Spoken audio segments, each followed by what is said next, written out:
Assalamualaikum warahmatullahi wabarakatuh. Selamat pagi anak-anak.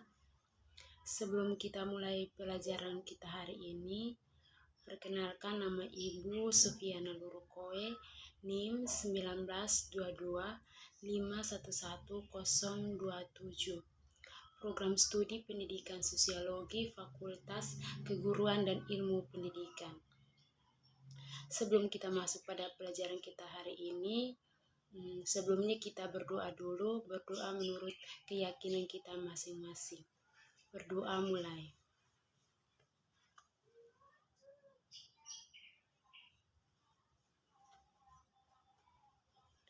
Berdoa selesai.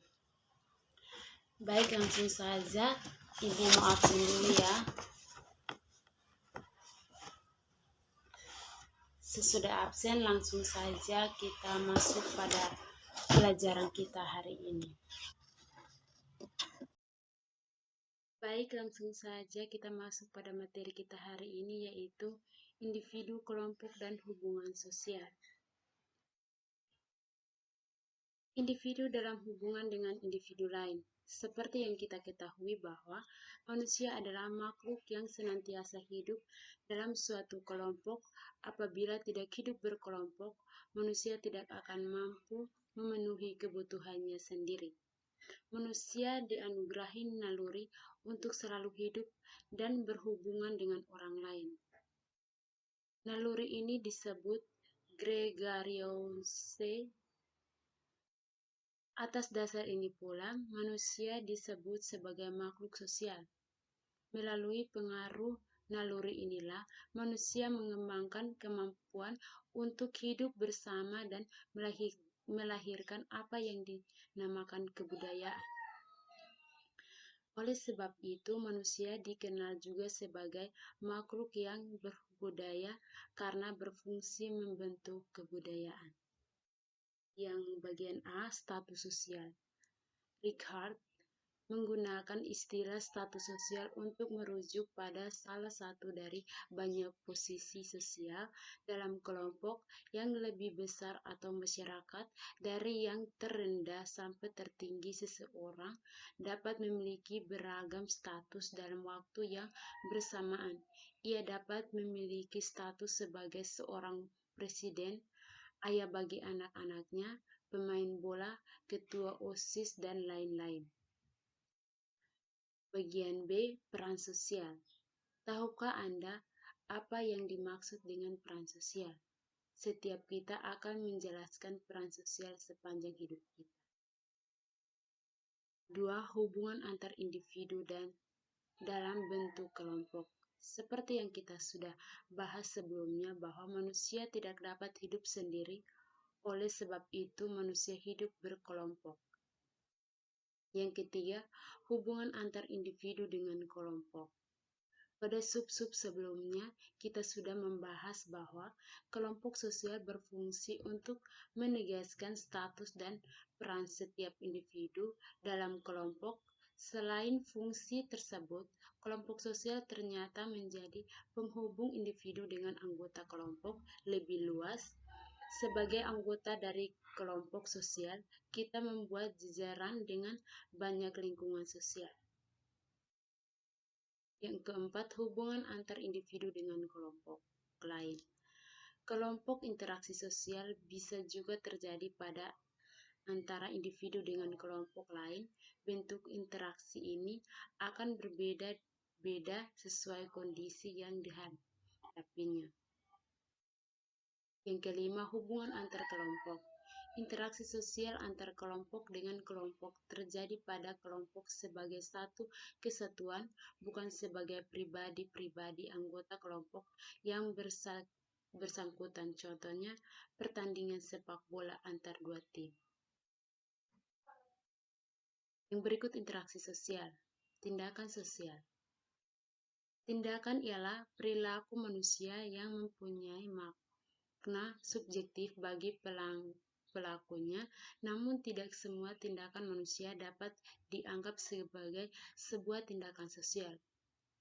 Suatu tindakan dapat kita sebut sebagai tindakan sosial apabila dalam tindakannya manusia dapat melakukan dengan berorientasi pada atau dipengaruhi oleh orang lain.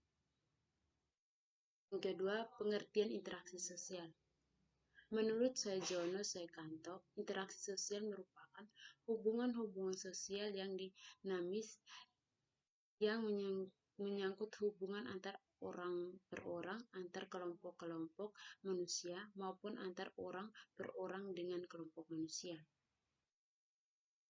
Yang ketiga, hubungan tindakan sosial dengan interaksi sosial.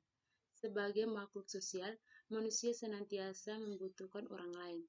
Munculnya sikap saling membutuhkan karena manusia hidup dalam sebuah masyarakat.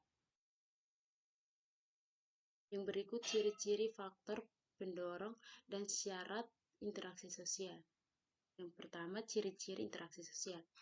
Menurut Basrowitz, interaksi sosial mempunyai ciri-ciri sebagai berikut. Yang pertama, pelaku dengan jumlah lebih dari satu orang.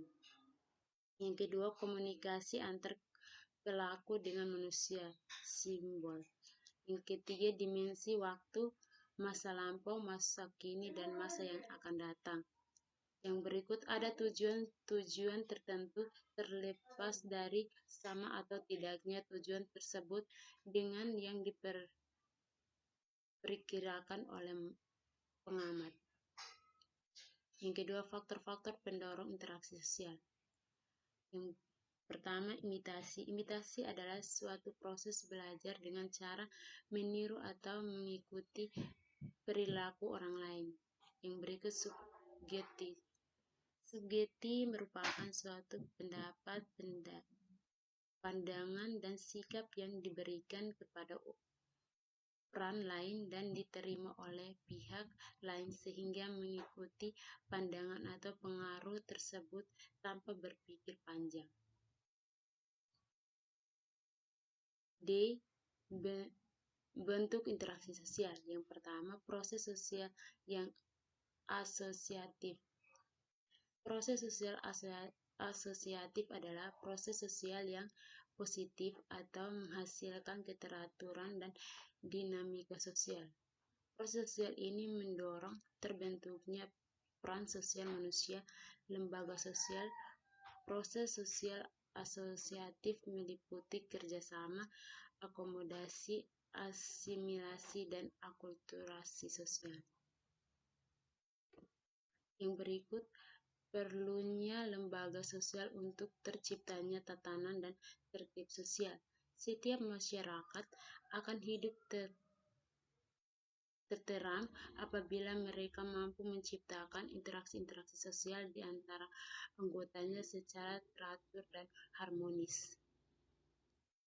Yang pertama, pengertian keteraturan sosial. Keteraturan sosial adalah suatu keadaan atau hubungan-hubungan sosial yang berlangsung di antara anggota masyarakat berlangsungnya selaras, sesuai dan harmonis sesuai dengan nilai serta norma yang berlaku. Yang kedua, tahapan pendekatan dan perenggang hubungan dalam interaksi sosial.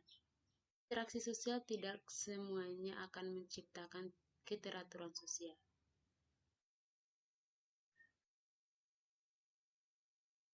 Ada latihan soal yang akan dikerjakan. Pelajaran kita hari ini cukup sampai di sini. Ada 5 soal latihan untuk ini dikerjakan. Tolong dikerjakan dalam bentuk kelompok. Per kelompok dibagi dalam 5 orang. Nanti dikumpulkan minggu depan. Sebelum kita akhiri pelajaran kita hari ini, mari kita berdoa dulu. Berdoa mulai.